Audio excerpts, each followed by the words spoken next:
শান্তিনিকেতনে হোলি মানে হোলিটা একটা অন্যই মাত্রা পেয়ে যায়। তাই সকাল সকাল রেডি হয়ে চান করে বেরিয়ে পড়েছিলাম আমাদের হোটেল থেকে। এবারের হোলি সোনাঝুরিহাট বা কোপাই নদীতে হচ্ছিল না, হচ্ছিল কঙ্কালীতলায়। টোটো বুক করে নিয়েছিলাম, আর টোটোতে যেতে যেতে বেশ ঘন্টাখানেক থেকে ঘন্টা দুয়েক জ্যাম কঙ্কালীতলায় যেতে। ভাবতে পারছো? ভাটু ফুল, শিব ঠাকুরের ভাটু ফুল দেখছো? এটা হয়েছে শান্তিনিকেতনে এই সময়। দারুণ লাগছে কিন্তু। কারণ এত লক্ষ লক্ষ মানুষের সমাগম হয়েছিল, তাই এত জ্যাম। পলাশ ফুলের সাথে এই হোলিটা বেশ অন্যরকম একটা মাত্রা দিচ্ছিল। বাউল গান, ওদিকে ছোটবেলায় ফিরে যাওয়া, এদিকে রবীন্দ্রনাথ, তার সাথে রং বেরঙের আবির 2026-এর হোলিটাকে একটা অন্যই মাত্রা দিয়ে দিল।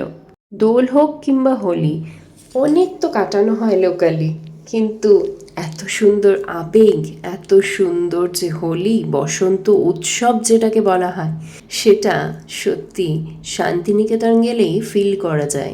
সাথে সাথে মেলা, দোল খেলা আর নাচা গানা। গুগল তো দারুণ এনজয় করেছে।